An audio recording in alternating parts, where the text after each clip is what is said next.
welcome back. Please take a seat. This won't take long.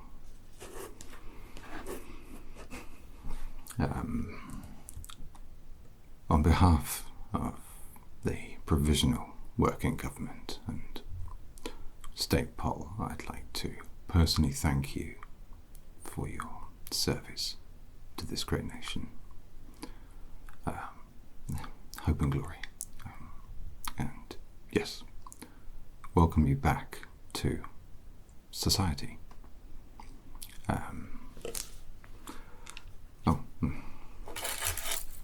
That reminds me. This is a gift from the government to you.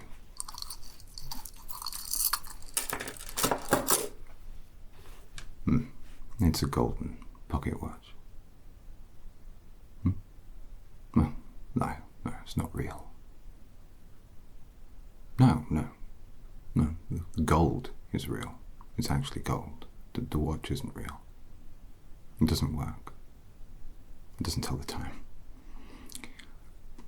It's a bauble, a tchotchke, a statement, a memory of something that, I don't know, used to work. No, I don't know. Anyway, we're supposed to give you that, and it's for you, so congratulations. My name's Bertrand. I'm your caseworker. You can call me Bert, or Bertrand, or just Rand, I suppose, or whatever you want. Doesn't matter. I'm legally obliged by State Pol and the government itself to tell you that I am not qualified or allowed to give you advice, whether it's financial, social, or otherwise. Everything I tell you, or today, or talk to you about, it's just guidance. All right? Not advice. Do you understand the difference? Yeah. Good. Thanks. Right. Cigarette? Oh, well.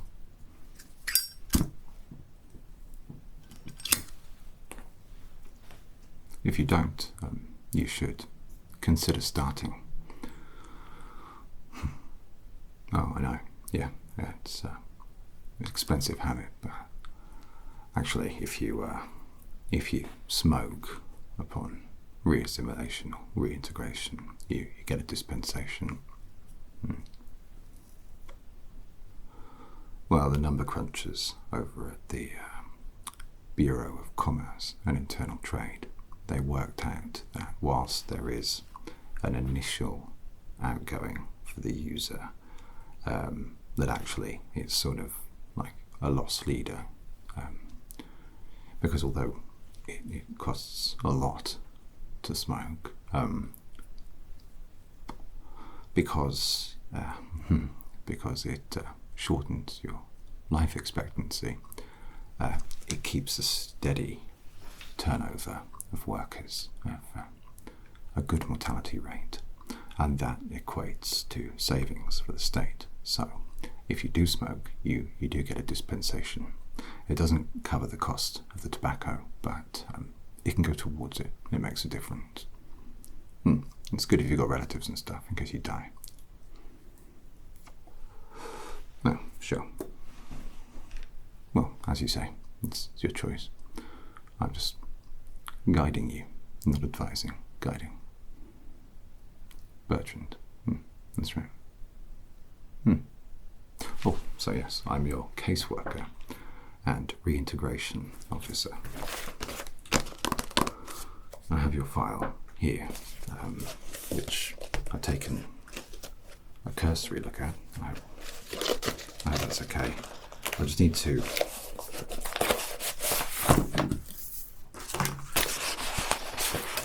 go through a few things with you to make sure that everything adds up. Take a few notes, ask a few questions, and just rubber stamp a couple of things. Yeah, boilerplate stuff, don't worry about it.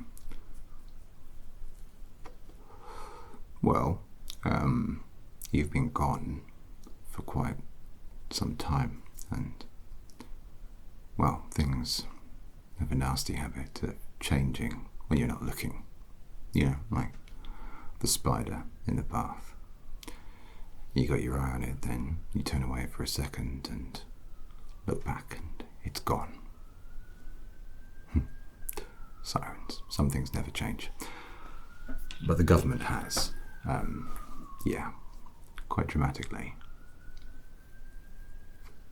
Well, now upon return from active service, you're expected to complete this short, survey or reintegration program to ensure that you are compos mentis, so to speak. And then we calculate the best, pension plan, medical package, or job based on your answers. That makes sense. You sure you don't want a cigarette? It's worth 50 state credits. Fine, suit yourself. So first of all, I just have to ask you a couple of questions. And this is just to make sure that everything's ticking over okay in your head. Some of the questions might seem a little odd, or you might give an answer that is incorrect, but the incorrect answer is not due to lack of capacity or knowledge or aptitude. It's simply because it changed while you were gone. For example,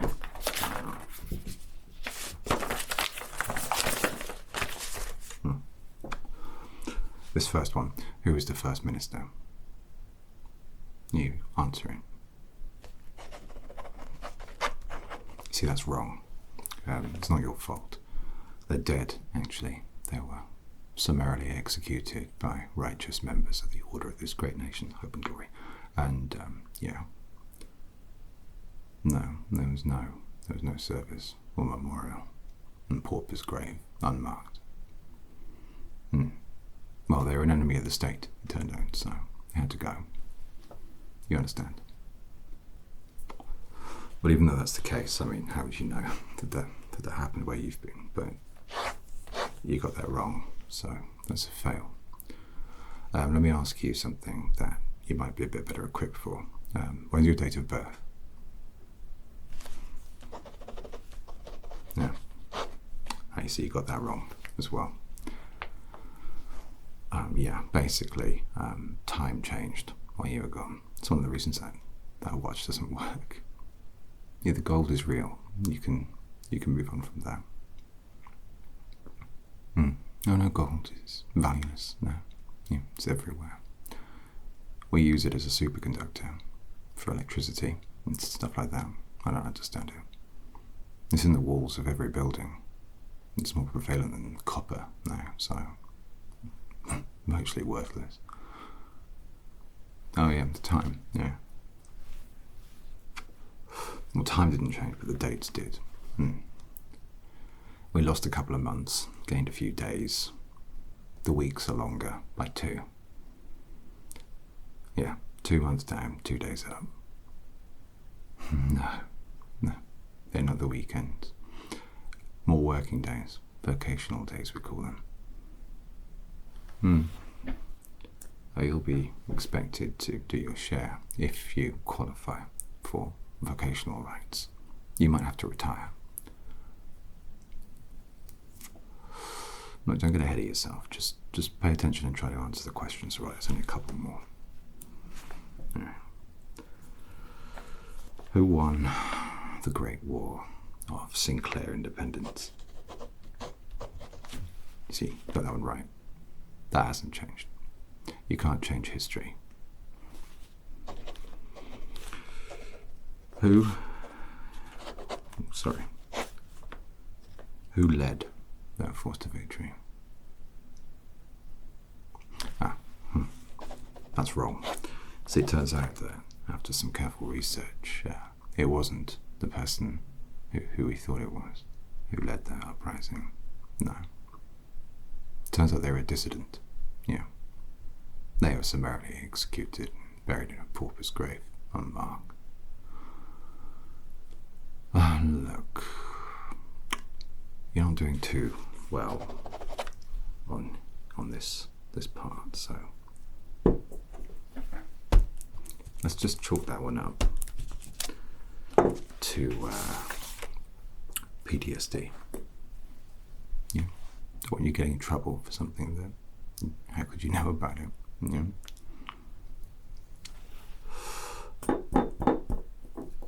Ah, yes. Pension. Some good news for you. You are entitled to a monthly stipend. However, there have been some alterations. Yeah. The think tank and Politburo for the pensions and service, they made some lateral changes to the way that pensions and welfare are means tested. It's based no longer on the length of active service, but the severity or sort of involvement that you had therein. So unfortunately, because of the level of service that you performed, not the duration, because if it was duration, you'd be doing very well. But no, because it's the level of service, you're going to be getting a lot less than you probably anticipated, but a lot more than other people. So that's something to be glad about, isn't it? Cigarette? You sure? Remember what I said? Dispensation, all that. That's a funny word, isn't it? Dispensation. It's like, imagine if I was dispenned with this. How would I write anything down?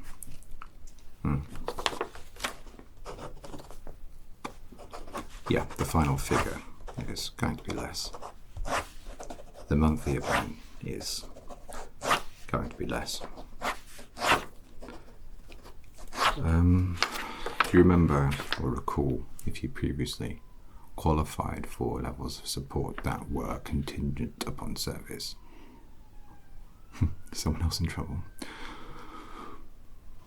What I mean is that when you left to fight, before you did, you signed a bunch of documents like the DNR and stuff like that. But also there was some bureaucratic paperwork that you signed, and one was about amounts being contingent upon service.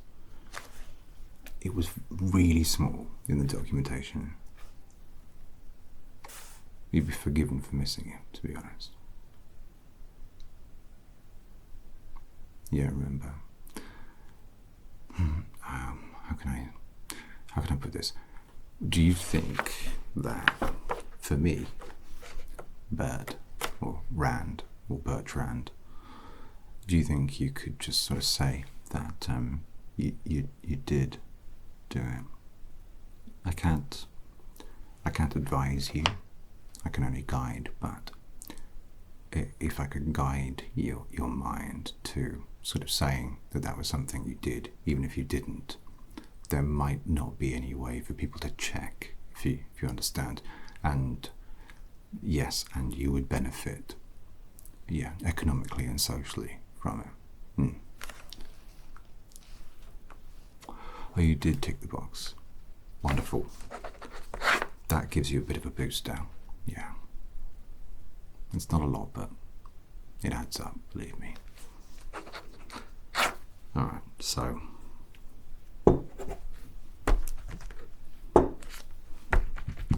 your state pension for active service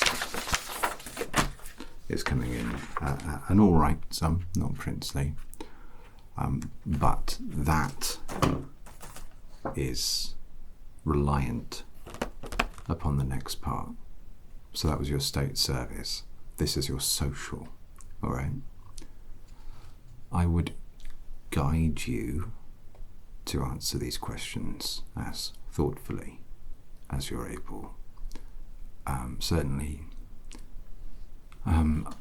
answer the questions as if your life depended on it. Do you understand? Answer the questions as if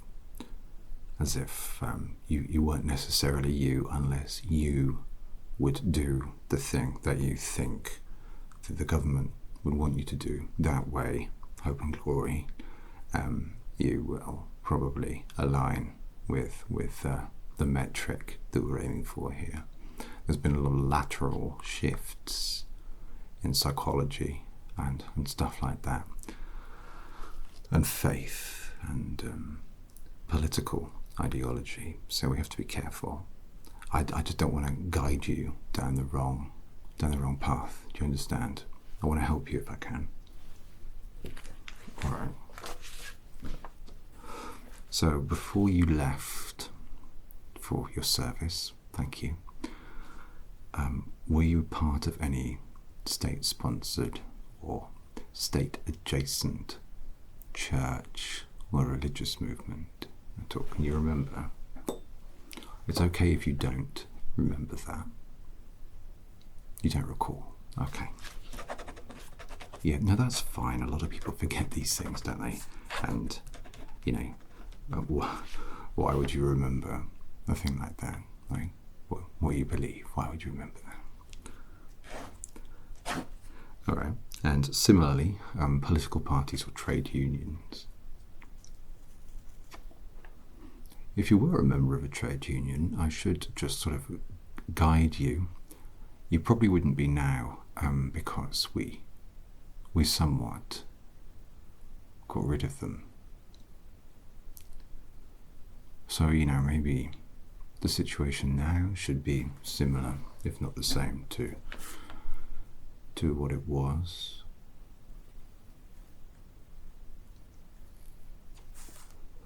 No tease, okay?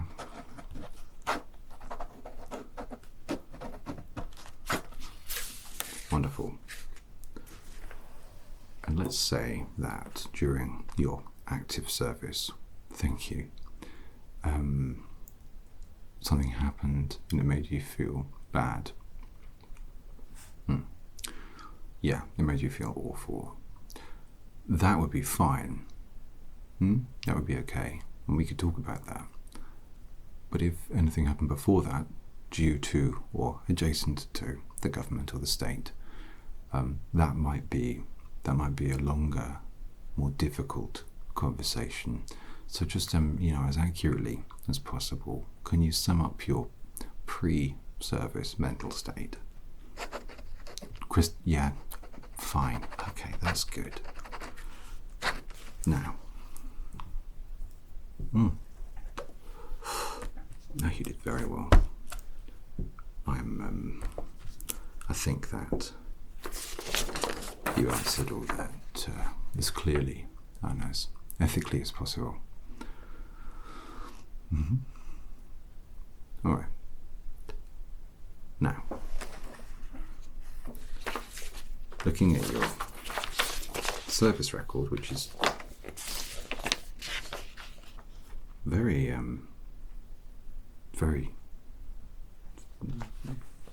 impressive and intimidating. I can see here that you did suffer a few little nasties that happened while you were out there. Is that right? Yes, that's fine. Yeah. So what the state does now is, because there was a slight moratorium, if you pardon the pun, on hospitals and clinical support for the workers, you get a supply of self-medication. It's up to you to sort of manage that and to choose the best possible cure based on your symptoms. You know, the government, hope and glory, believe that the workers are all self-aware enough and intelligent enough to work out what their body wants, what their body needs. You see? So yes, you will self-medicate, and because you suffered quite heavily from what looks like PTSD, physical injury, and a number of other things too. So here's what we can do for you today. We can prescribe you a lifetime supply of ketamine, and yes, you will be given the lifetime supply in bulk in one go. It's not a lot, the lifetime supply. I mean, depends how long you live, but yeah, it's not a lot. So you have to microdose this to support the recovery from the ailments that you brought back with you. That's the government verbiage, not mine. It'll cost you as well, but I would really recommend that you do it, because it's the only help in that respect that you'll get. Yeah? Okay. Thank you.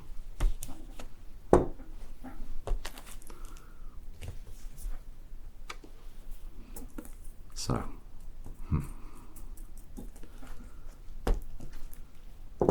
yeah, lifetime supply.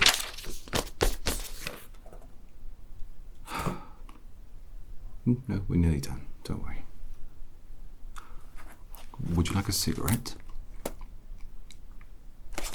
Like I said, you get a dispensation. They're worth 50 state credits a pop. Can you believe it? The resale value is insane. I would really recommend maybe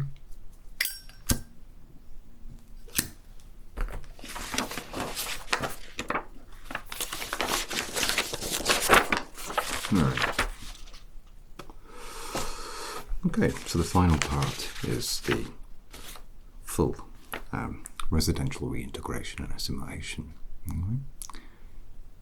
Yeah, so this one is basically just to work out what kind of house you're going to get. No, I'm sorry. While you were away, there was a glorious 3-year plan of social housing, and so a lot of previous abodes were simply demolished to make way for it.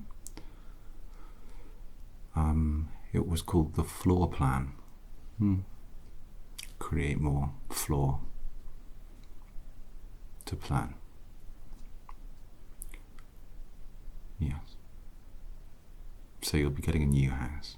When I say new, I mean it might not be brand spanking new, but it'll have a floor. That's more than some of us get. Alright. So, based on all of your answers so far, based on your service, you qualify for grade 6 housing.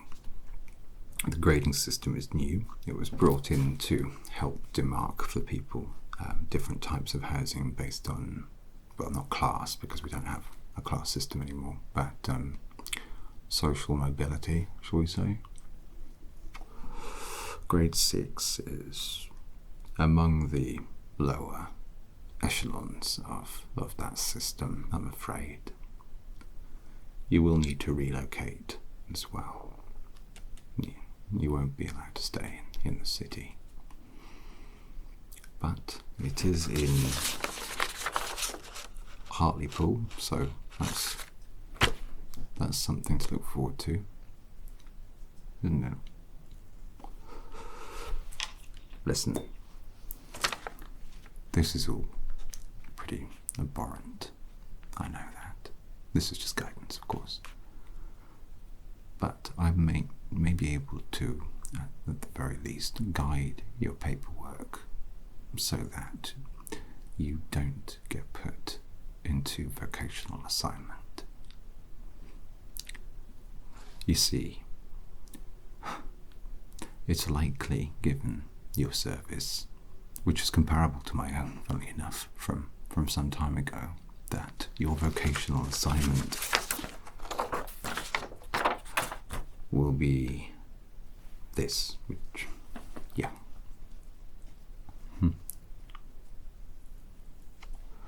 No, it's a fine role, fulfilling, and I get to talk to people, but this is all that you're allowed to do. That's it. Veterans such as yourself are the only people I get to interact with. And then it's home to my grade 7. Slumber, awaken, and do the same. Hope and glory. If I send you to retirement, then at the very least, you can socialize. You still have to work, but there's a bit more choice. You see, we didn't really know this was what was happening when it all happened, and I was quite happy when I got this, but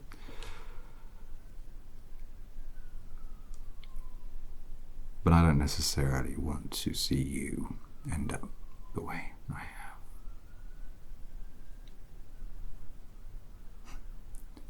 So I'll put you forward for retirement.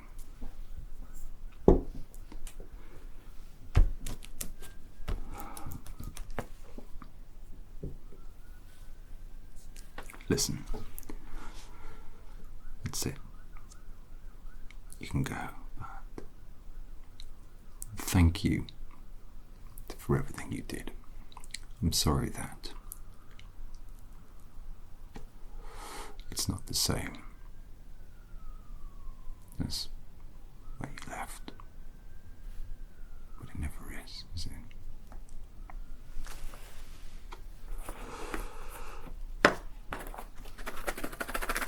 Here, my gift to you, cigarettes. You don't have to smoke them, but they're worth 50 state credits a pop. It could help. In the meantime, I'll arrange your paperwork and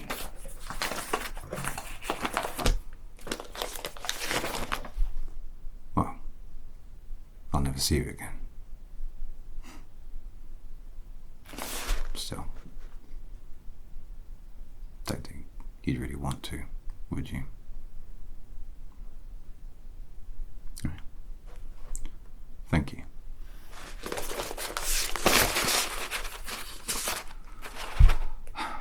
Good luck. Hope and glory.